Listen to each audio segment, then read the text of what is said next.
नमस्कार मित्रों, स्वागत है आपका सनातन ज्ञान सागर में। आज हम सुनने जा रहे हैं एक ऐसी अनसुनी कथा जो मन को बदल दे और जीवन में शांति भर दे। बहुत समय पहले एक विशाल राज्य था, समृद्ध, सुंदर और स्वर्ण से भरा हुआ। इस राज्य का राजा धन और वैभव में इतना डूब चुका था कि उसे धर्म, न्याय और दया जैसे शब्द केवल किताबों में दिखते थे।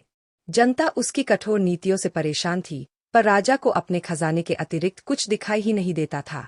राजा की एक ही इच्छा थी, और ज्यादा धन और ज्यादा सत्ता।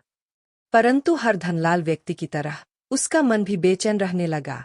रातों को नींद गायब, मन में शंका, डर और चिंता ने उसके जीवन से सुख छीन लिया था। एक वृद्ध, शांत, तेजस्वी साधु राज्य में पधारे। उनका चेहरा शांत था, पर आंखों में ऐसा तेज था कि कोई भी सहज ही प्रभावित हो जाता। राजा को पता चला कि एक महान साधु आए हैं, तो उसने सोचा, हो सकता है यह साधु मेरी संपत्ति और बढ़ाने का कोई उपाय बता दे। तो वह तुरंत उनके पास पहुंचा। महाराज, मैंने बहुत धन इकट्ठा किया है, फिर भी मन अशांत है। आप जैसे महान साधु कुछ ऐसा उपाय बताइए कि मेरा खजाना अनंत हो जाए। साधु हल्की मुस्कान के साथ बोले, राजन, मैं तुम्हें ऐसा तरीका बताऊंगा जिससे तुम्हारा खजाना असीम हो जाएगा। बस मुझे कल सुबह राजमहल के पिछवाड़े वाले जंगल में मिलना। राजा बेहद खुश हुआ। पूरा राजमहल खुशियां मनाने लगा। अब राजा को अमर खजाना मिल जाएगा। राजा पूरे शाही ठाट से जंगल पहुंचा, पर वहां उसे एक साधारण सी चीज दिखी, एक मिट्टी की छोटी सी कुदाली और एक रिक्त गड्ढा। राजा को गुस्सा आया। महाराज, यह क्या मजाक है? यह कुदाली और यह गड्ढा। साधु शांत थे। उन्होंने राजा से कहा, राजन, इस गड्ढे में बस एक मुट्ठी अनाज डाल दो। राजा हैरान था। एक मुट्ठी अनाज से मेरा खजाना बढ़ेगा?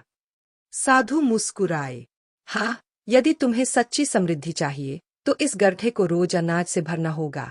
राजा ने अनाज डलवाया और आश्चर्य, गड्ढा भरते ही उसके अंदर चमक उठी और उसमें से एक सोने का सिक्का निकल आया। राजा खुशी से झूम उठा। यही चमत्कार मैं चाहता था। अगले दिन उसने एक दाना नहीं, पूरी एक बोरियां डलवाईं।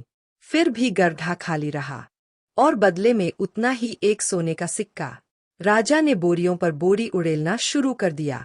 दिन बीतते गए, अनाज खत्म होने लगा, पर गड्ढा कभी नहीं भरता। अब राजा चिल्लाया, हे साधु, मुझे ठगा गया। यह गड्ढा कभी नहीं भरता। मैंने अनाज खत्म कर दिया, पर केवल एक ही सिक्का मिलता है। राजन, तुम्हारा खजाना इसलिए खत्म हो रहा है क्योंकि तुम देने के लिए नहीं, पाने के लिए लालायित हो। यह गड्ढा सिर्फ दान से भरता है, लालच से नहीं। राजा चुप हो गया। साधु आगे बोले, जब तुम एक दाना देते हो तो तुम्हारे भीतर का अहंकार और लालच थोड़ा कम होता है, और जब तुम बोरियां उड़ेलते हो तो तुम केवल बदले में 100 गुना पाना चाहते हो। इसलिए यह गड्ढा कभी भरता नहीं।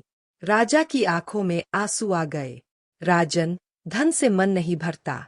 मन तब भरता है जब मनुष्य दया, सेवा और दान से जुड़ता है। सच्चा खजाना वह है जो तुम दूसरों के हित में खर्च करो, न कि वह जो तुम अकेले इकट्ठा करो। राजा को समझ आ गया। उसके राज्य की असली गरीबी धन की नहीं, बल्कि करुणा, धर्म और सेवा की थी। राजा ने अगले ही दिन से अपने राज्य में अनाज, धन, वस्त्र और दवाई का दान शुरू किया। गरीबों को भोजन, किसानों को बीज और भिखारियों को आश्रय दिया गया। कुछ महीनों में ही राज्य फिर से समृद्ध हो उठा। राजा का मन भी शांति से भर गया। साधु मुस्कुराए, अब तुम्हारा खजाना सचमुच अनंत हो गया। और वे अदृश्य हो गए जैसे केवल धर्म के संदेश देने आए थे।